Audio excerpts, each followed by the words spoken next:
show guy. Maybe headed back to that. Clearing out his office at the FBI. We hear. That kind of blows my mind because he and Cash are like super buddies.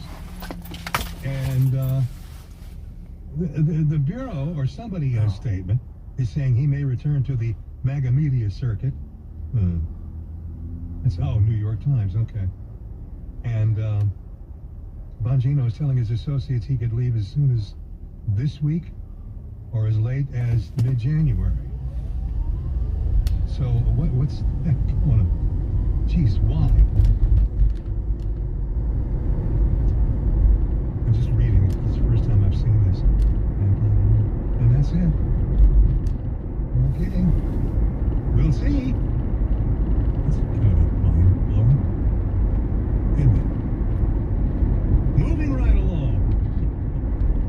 J.D. Vance, in a presser yesterday, nailed a reporter, conspiracy theorist, gotcha question. This was able to get dispensed with and handled by the Vice President in absolutely spectacular fashion. Mr. Vice President, Jacob Bogage from the Washington Post. It's good to see you. Good to see you too. Merry Christmas. Thank you. Same to you. Unfortunately, I have to ask a bit of an off-topic question from affordability because news events do intervene. And that is the interviews that White House Chief of Staff Susie Wiles gave to Vanity Fair, in which she's quoted as referring to you as, excuse me, and again, not my words, sir, but a conspiracy theorist of the decade, and described your transformation from someone who once opposed President Trump to now his vice president as an act of political expediency. I'd like to give you the chance to respond to that. Well, first of all, if Susie, I'll trust what you said. I haven't looked at the article. I of course have heard about it, but conspiracy theorist. Sometimes I am a conspiracy theorist, but I only believe in the conspiracy theories that are true.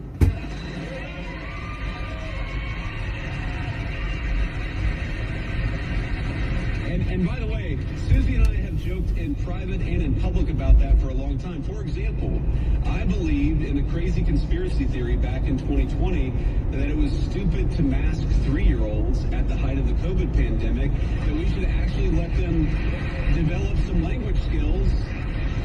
You know, I believed in this crazy conspiracy theory that the media and the government were covering up the fact that Joe Biden was clearly unable to do the job.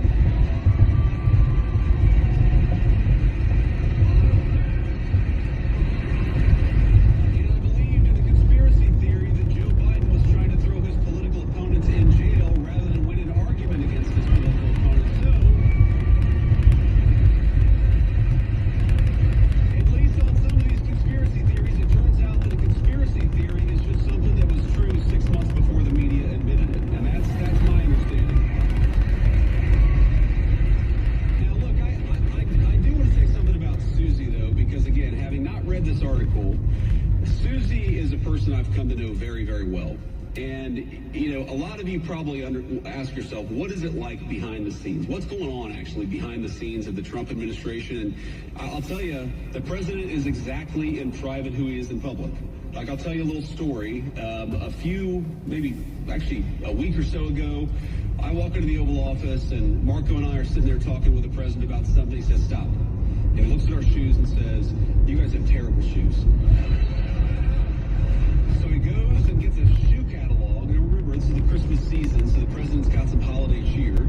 He goes and gets a shoe catalog and gets his favorite shoes and orders like 4 pairs of shoes for me and 4 pairs of shoes for Marco, because he's like, you know, we need our vice president or secretary of state to look their very best. And, you know, then we went back to talking about whatever major, international issue we were talking about. Again, he is exactly in private who he is in public. The Vice President of the United States handling that whole thing about conspiracy theories extremely well. Extremely well. One of the more notorious ones involved Rubio C. Witkoff, who's the U.S. Special Envoy to the Middle East and a longtime close pal and associate of President Trump. And it was a CNN write-up from March claiming without evidence that Rubio was miffed because he allegedly thought he was being overshadowed by Witkoff.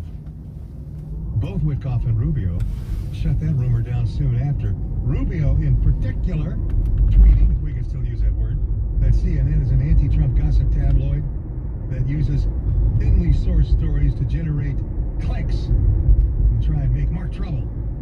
Witkoff is one of those people I work with and the closest on our team. These people are pathetic. End quote. Says Marco Rubio. And the latest addition to the mainstream media feud narrative comes from Vanity Fair. Published an interview that they did over the course of 11 months. 11 months with Susie Wiles, as you heard, who in turn described the story as a famous hit piece on J.D. Vance and on the president. And I thought he handled that extremely well, all of that stuff. Many members of Trump's cabinet have rallied to Wiles' defense, along with the vice president, who was asked after the economic speech he gave at Allentown, Pennsylvania on Tuesday about a quote from Wiles in that piece where she stated he'd been a conspiracy theorist for decades. That was handled very well, and I hope you heard that. Vanity Fair did not provide any context for the remark. They never do. A lot of these places just don't. And that was lending credence to Wiles' statement about things being taken out of context. So there you go. And it just goes over and over and over and on, again and again, with, certain particular individual people in the Trump administration that are controversial to them for whatever reason. Them being the CNNs and the Vanity Fairs and all of that. It's getting just so thin, so over. We had 4 years of it back in 2016. It all began then. And you'd think now it might have thinned out a little bit, but it hasn't. It hasn't. There are those actively looking for something they can impeach the president on. Yeah. Let's do that again. Let's do that for an unprecedented third time. Didn't work the last 2 times. Third time's a charm, is that it? Maybe. I don't think so. But you will see. Hey, President Trump has only been president again for a short time. Really, if you think about all the time that was spent campaigning and everything that went with it, the assassination attempts and everything, which just, made this a longer and more hurtful process with the president getting back on the White House. And ultimately he did. So there. And this piece that we've conveyed today, to keep in score, comes from Vanity Fair. So good luck on that. Now we'll do our own news with none of that stuff. And with the news update, here's Liz. KMJ News now. Officials in Providence, Rhode Island share an update as the manhunt continues after a shooting at Brown University on Saturday that left 2 people dead, 9 others injured. Attorney General Peter Nerona. Yesterday we mentioned that 1 individual had been discharged. I'm happy to report that another individual has been discharged today. That leaves 1 survivor in critical but stable condition and 5 in stable conditions. The parents that I spoke with today all reported that their kids were improving.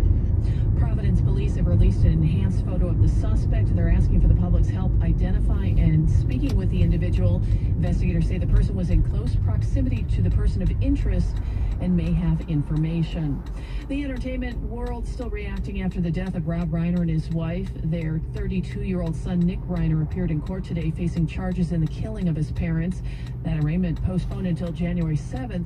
Fox's Monica DeLuca has more from James Wood, the actor who worked with Rob Reiner. On Fox's Jesse Waters Primetime, actor James Woods retells the moment. A friend told him Rob was dead. When you can't breathe?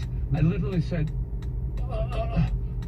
and I said, was it a home invasion? And she said, we don't know, but it may have been Nick. Oh. And I'm telling you, I just felt the floor. I just felt my heart drop. James Woods starred alongside Rob in Ghosts of Mississippi. Monica DeLuca, Fox News. On Wall Street, the Dow lost 228 points. KMJ News Time 1:31. Valley weather, sunny. It's 49 now at Radio City. Our high today around 53. No rain for us. Lots of sun. Dense fog overnight. A low of 42 overnight. And then Thursday's high 51. Much of the same as today. A better chance for rain in the North Valley coming in Friday and the weekend. Weekend highs in the mid to upper 50s. And then Christmas Eve, looking out there, an inch or more of rain possible in the North Valley.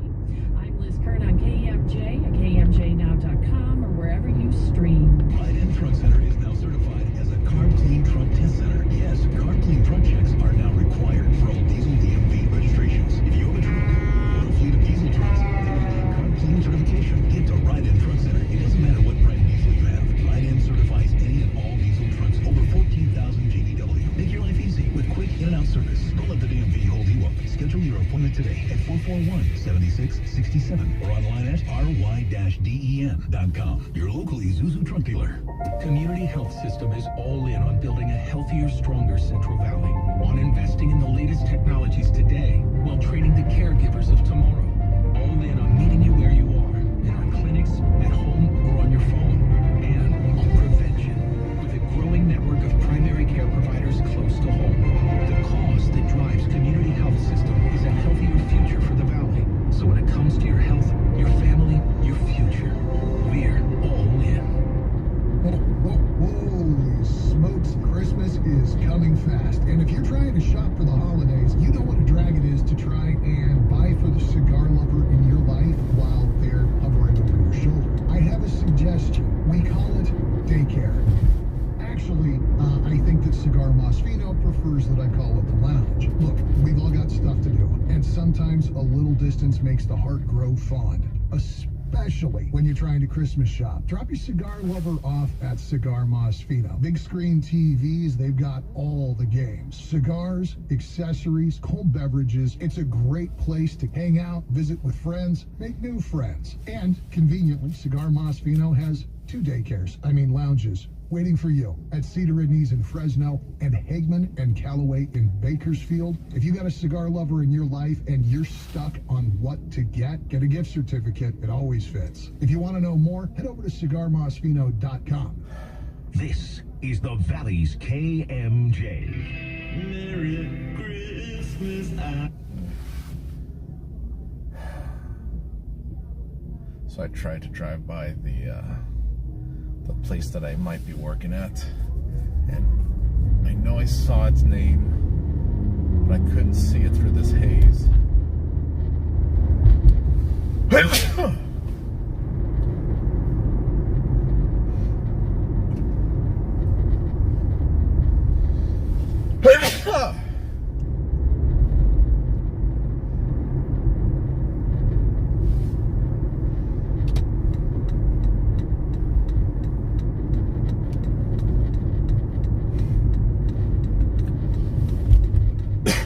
I think it was on the streets. Guess I'll Google Street View it.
All this haze, I wonder how well the video showed that bit.